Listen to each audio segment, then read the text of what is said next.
जब Kashmir files film आई थी तो पूरा लेफ्ट इकोसिस्टम एक तरफ होकर कुत्तों की तरह भौंक रहा था कि ये प्रोपेगेंडा फिल्म है। ऐसे लोगों को पहलगाम के अटैक पर आंख और दिमाग खोलकर ध्यान देना चाहिए, जहां 26 लोगों को गोलियों से भून दिया गया सिर्फ इसलिए क्योंकि वो हिंदू थे।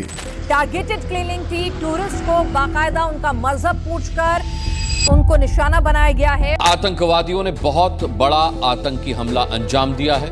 आतंकियों ने पहलगाम घूमने आए पर्यटकों का नाम पूछ कर हमला किया।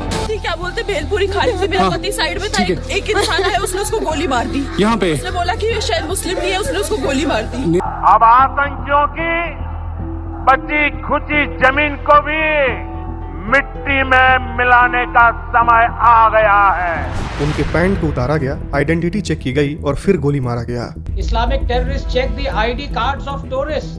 Some reportedly even demanded the trousers be pulled down, asked them to recite the kalma and killed those not Muslims. ध्यान रहे, इस बार सिर्फ भारत पर हमला नहीं है, बल्कि इस बार हिंदुओं को स्पेसिफिकली टारगेट किया गया है, क्योंकि उन 26 लोगों में एक नेपाली हिंदू भी था। लेकिन अब भी कुछ ऐसे लोग हैं जो ये कहने की हिमाकत कर रहे हैं कि टेररिज्म का कोई धर्म नहीं होता है। मैं दुनिया को ये जानना चाहिए कि इनका कोई मजहब नहीं होता है, इनका कोई उसूल नहीं होता है, इनको किसी ने स्पॉन्सर नहीं किया होता है कि हम कहेंगे कि भाई फला ग्रुप ने ये किया है। ये ऐसे लोग होते हैं जो दुनिया में अमन आश्ती को दरहम बरहम करना चाहते हैं। पूरे देश में कास्टिज्म फैला है कि मैं बड़ा तो मैं बड़ा। सब लोग आपस में ही लड़ते रहते हैं, कभी लैंग्वेज को लेकर, कभी स्टेट को लेकर। लेकिन क्या आतंकियों ने ये पूछा कि आप किस कास्ट से हैं, या ये कि आप मराठी बोलते हैं या तमिल? उन्होंने सिर्फ ये पूछा कि क्या तुम हिंदू हो? जवाब में हाँ मिला तो ठोक दिया। इस घटना को पूरी दुनिया के बड़े लीडर्स कंडेम कर रहे हैं। अमेरिकी प्रेसिडेंट डोनाल्ड ट्रंप, रूसी प्रेसिडेंट व्लादिमीर पुतिन और इटली की प्रधानमंत्री जॉर्जिया मेलोनी के साथ अन्य भी कई देशों ने भारत का समर्थन किया है और जम्मू कश्मीर के पहलगाम में हुई आतंकी हमले की कठोर शब्दों में निंदा किया है। इस घटना में पूरी दुनिया भारत के साथ है और पाकिस्तान का हालत अंदर से खराब हो रहा है और भारत भी इस बार चुप नहीं बैठने वाला है। भारत भी उनको मुंह तोड़ जवाब देने की तैयारी में है। मैं बहुत स्पष्ट शब्दों में कहना चाहता हूँ, जिन्होंने ये हमला किया है उन आतंकियों को और इस हमले की साजिश रचने वालों को उनकी कल्पना से भी बड़ी सजा मिलेगी।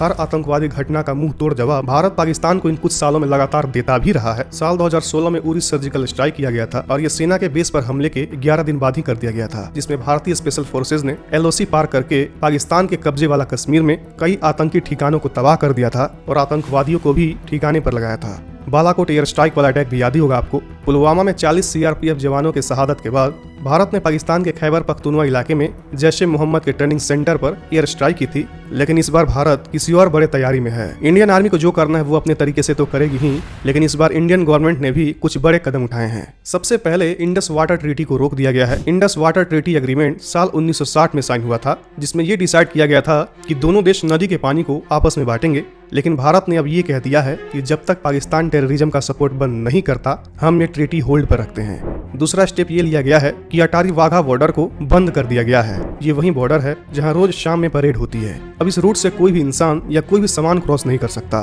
तीसरा स्टेप ये लिया गया है कि इंडिया ने सार्क विजय स्कीम के थ्रू पाकिस्तानी सिटीजन को इंडिया में आना कम्प्लीटली बंद कर दिया है और जो पाकिस्तानी ऑलरेडी इंडिया में हैं, उनके पास सिर्फ 48 घंटे हैं वापस जाने के लिए। चौथा ये कि इंडिया ने पाकिस्तान के मिलिट्री एडवाइजर्स को निकाल दिया है और उन्हें 1 हफ्ते का समय दिया है इंडिया छोड़ने के लिए, और इंडिया ने अपने मिलिट्री एडवाइजर्स को भी इस्लामाबाद से वापस बुला लिया है।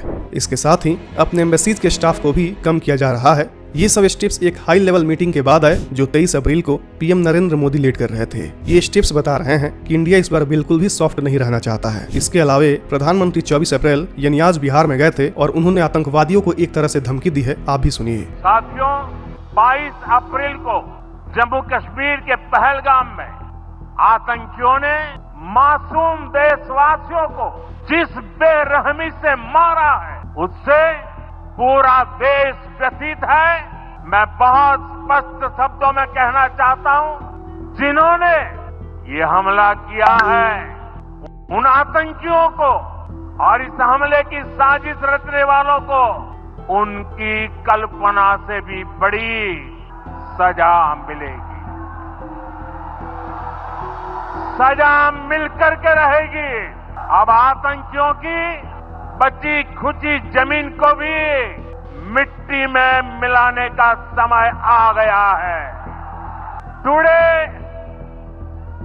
From the soil of Bihar I say to the whole world, India will identify, track and punish every terrorist and their backers. We will pursue them to the ends of the earth. India's spirit will never be broken by terrorism. Terrorism will not go unpunished. Every effort will be made to ensure that justice is done. Everyone who believes in humanity is with us. उम्मीद है हमारे देश के प्रधानमंत्री केवल बातें ही नहीं बल्कि उन पर अमल भी करेंगे ताकि 140 करोड़ भारतीयों का विश्वास बना रहे। देशवासियों की आशाओं पर खरा उतरना ही सच्ची नेतृत्व की पहचान है। अब जरूरत है वादों को जमीनी हकीकत में बदलने की। जय हिंद। चुन चुन करके हिसाब लेना ये मेरी फितरत है, ये हमारा सिद्धांत है। हम घर में घुस के मारेंगे।